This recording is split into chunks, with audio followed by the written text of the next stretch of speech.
Hello అండి, welcome to YouTube ఇంట నా చేతి వంట ఛానల్. ఈరోజు మనం చేయబోయే రెసిపీ ఒక స్వీట్. దాని పేరు నేను లాస్ట్లో రివీల్ చేస్తాను. దానికి కావాలన్న ఇంగ్రీడియంట్స్ ఏంటో ఇప్పుడు చూద్దాం. ఫస్ట్ ఒక 1/2 లీటర్ మిల్క్ కావాలి, కండెన్స్డ్ మిల్క్ ఒక 100 గ్రామ్స్, కొంచెం నెయ్యి, ఒక 4 స్లైసెస్ ఆఫ్ బ్రెడ్, 5 ఇలాచీ, కొన్ని క్యాష్యూ నట్స్ అండ్ ఒక 1/2 కప్ షుగర్ పౌడర్. నెక్స్ట్ ఏంటంటే మనం ఈ బ్రెడ్ని ఇలా సైడ్ ఎడ్జెస్ అన్ని తీసేసి ఇలా పీసెస్గా మిక్సీ వేసుకుని దీన్ని పౌడర్ చేసుకోవాలి. చూడండి, మిక్సీకి వేసుకున్న తర్వాత ఇలా పౌడర్ అవుతుంది. సో ఇలాగా చేసి పెట్టుకుంటే సరిపోతుంది. నెక్స్ట్ మనం ఇలా పాలను బాగా మరిగించుకోవాలి. అంటే ఫుల్ పొంగు వచ్చే వరకు పెట్టుకోవాలి. చూడండి, ఇది బాగా పొంగు వస్తుంది కదా. ఇప్పుడు ఇలా వచ్చేటప్పుడు మనము దీన్ని ఏం చేయాలంటే సిమ్లో పెట్టేసుకోవాలి. సిమ్లో పెట్టుకొని దీన్ని అంటే ఇప్పుడు ఉన్న పాలు మనకు అట్లీస్ట్ ఒక 25% తగ్గాలి. అంతవరకు కొంచెం బాగా బాయిల్ చేస్తూ ఉండాలి. బట్ సిమ్లోనే ఉండాలి. మధ్యలో ఇలా కలుపుతూ ఉండాలి. అండ్ ఇంకొకటి ఏంటంటే ఈ స్వీట్ చేసేటప్పుడు ఏదైతే వెజల్లో మనం ఈ పాలు వేడి చేస్తామో అది కొంచెం థిక్నెస్ బాగా ఉండేలా చూసుకోండి. చూసారుగా, ఇంకా ఇలా అంటే బాగా బాయిల్ అవుతూనే ఉంటుంది అది.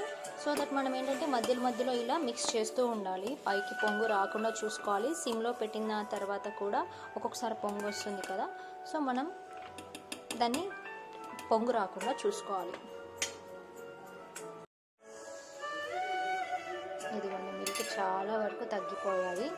సో ఇప్పుడు ఏంటంటే ఇందులో మనం ముందుగా మిక్సీ వేసుకున్నాం కదా బ్రెడ్, అది వేసుకుందాం. ఇందులో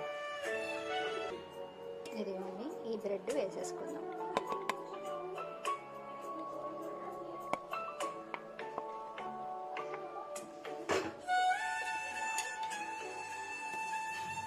ఇలా మిక్స్ చేసుకోవాలి బాగా. ఇందులో మనం ఇప్పుడు కండెన్స్డ్ మిల్క్ కూడా యాడ్ చేసుకుందాం.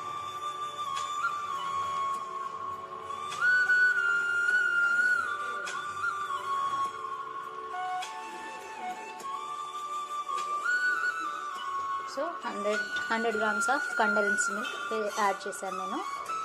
యాడ్ చేసిన తర్వాత దీన్ని బాగా కలుపుకోండి.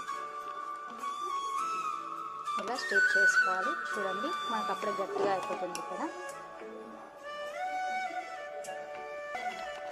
ఇందులో మనం షుగర్ పౌడర్ కూడా యాడ్ చేసుకుందాం. ఈ షుగర్ పౌడర్లో ఇలాచీ కూడా వేసానండి నేను. దీన్ని కూడా కలిపేసుకోండి. చూడండి, ఇలా వేసుకున్న తర్వాత బాగా కలుపుకోవాలి. ఆల్మోస్ట్ అయిపోవచ్చింది మన స్వీట్. జస్ట్ దీన్ని ఒక 2 మినిట్స్ సిమ్లో పెట్టేయండి, సరిపోతుంది. అలాగ ఆఫ్ చేయొచ్చు.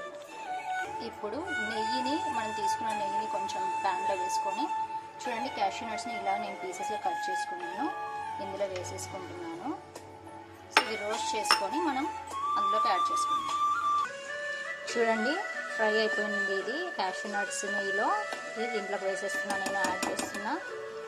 సో ఇలా వేసిన తర్వాత దీన్ని కలుపుకోండి. చాలా టేస్టీ ఉంటుంది. ఇంకా దీన్ని ఆఫ్ చేసుకోవచ్చు మనం. సో ఇది ఏంటంటే పూర్తిగా చల్లారిన తర్వాత ఒక 1 అవర్ ఫ్రిడ్జ్లో పెట్టుకొని చల్లగా తినండి.